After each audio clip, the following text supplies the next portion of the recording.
मैं सबसे पहले तो आज के इस शुभ अवसर पर, जो कि एक बहुत ही सेवा का कार्य, लंबे समय से इसकी प्रतीक्षा थी कि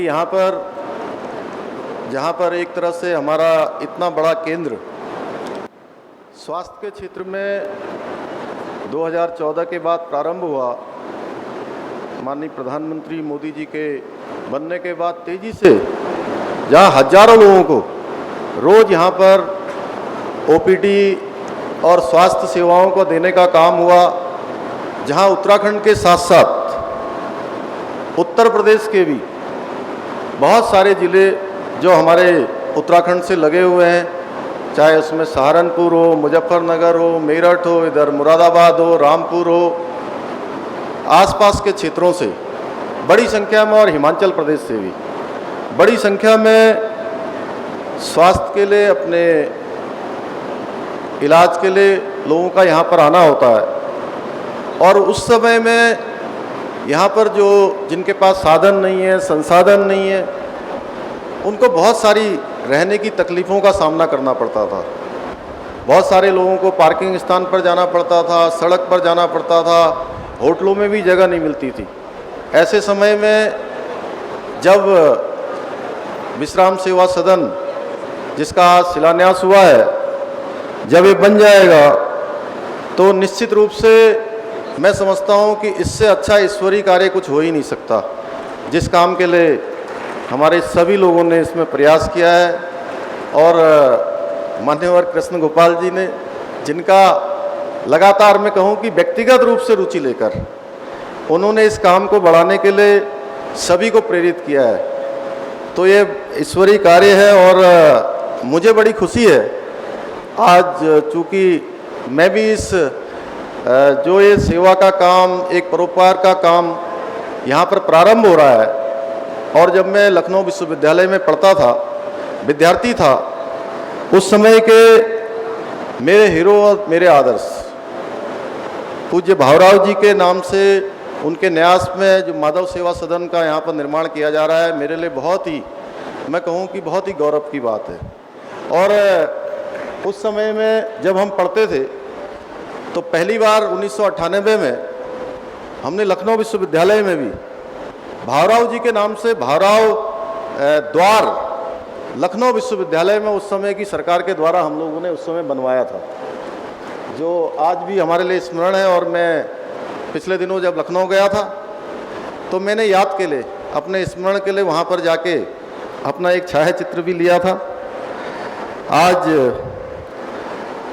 जिस सेवा सदन का, विश्राम सदन का, जिसका आज ये शिलान्यास कार्यक्रम हुआ है, मुझे पूरा विश्वास है कि जल्दी ही इसका लोकार्पण भी होगा। आज शिलान्यास हुआ है, जल्दी इस काम को पूरा किया जाएगा, जल्दी पूरा होगा। चूँकि यह विश्राम स्थल मूलतः गरीबों के लिए बनाया गया है, इसका कोई भी व्यावसायिक ध्येय नहीं है। अतः मैं इस निर्माण सदन के लिए उत्तराखंड सरकार की तरफ से 50 लाख रुपए धनराशि की भी घोषणा करता हूँ। 50 लाख रुपए की धनराशि उत्तराखंड सरकार की तरफ से दी जाएगी। भावराव जी का नाम लगातार उनकी सेवा के लिए और एक एक जगह पर ऐसे अनेकों जो उन्होंने प्रकल्प खड़े किए, उन प्रकल्पों के लिए लगातार जाना जाएगा। भावराव देवरस जी का नाम एक ऐसा नाम है जिन्होंने अपने जीवन में 65 वर्षों में, जब से उनकी प्रज्ञा जागृत हुई, एक एक क्षण और एक एक पल उन्होंने राष्ट्र को समर्पित किया, माँ भारती को समर्पित किया। वर्ष 1937 में 20 वर्ष की आयु में डॉक्टर साहब जी की संघ विस्तार योजना के अंतर्गत भावराव जी नागपुर से सुदूर उत्तर प्रदेश के लखनऊ आ गए, और लखनऊ आने के बाद 1952 में शिशु मंदिर योजना प्रारंभ की गई। उसका सपना था, उनका क्रियान्वयन पूरे उत्तर प्रदेश के गोरखपुर केंद्र से हुआ। यह नन्हा सा पौधा जो उस समय प्रारंभ हुआ था, आज विशालकाय बट बनकर हमारे ऐसे लाखों करोड़ों नौनिहालों के भविष्य का निर्माण का कार्य कर रहा है। शिक्षा के क्षेत्र में एक प्रतिमान बनकर उभर गया है। उनका मानना था कि किसी राष्ट्र का भविष्य उस राष्ट्र के सामान्य जन नहीं होते हैं, इसलिए शिक्षा का निर्माण देश के सामान्य जनों को ध्यान में रखकर किया जाना चाहिए। आदरणीय भावराव जी ने वस्तुतः बीज बनकर स्वयं को तिल तिल गलाकर समाज रूपी पेड़ को पुष्पित और पल्लवित करने का काम किया है।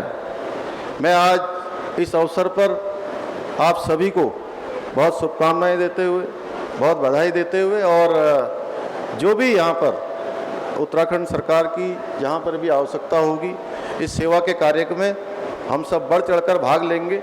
आज अंत में मैं सेवा परमो धर्म के सिद्धांत को आगे बढ़ाने के लिए माधव सेवा न्यास से जुड़े हुए प्रत्येक स्वयंसेवक को नमन करते हुए और अपनी वाणी को यहीं पर विराम देता हूँ। बहुत बहुत धन्यवाद। जय हिंद, जय भारत, जय उत्तराखंड।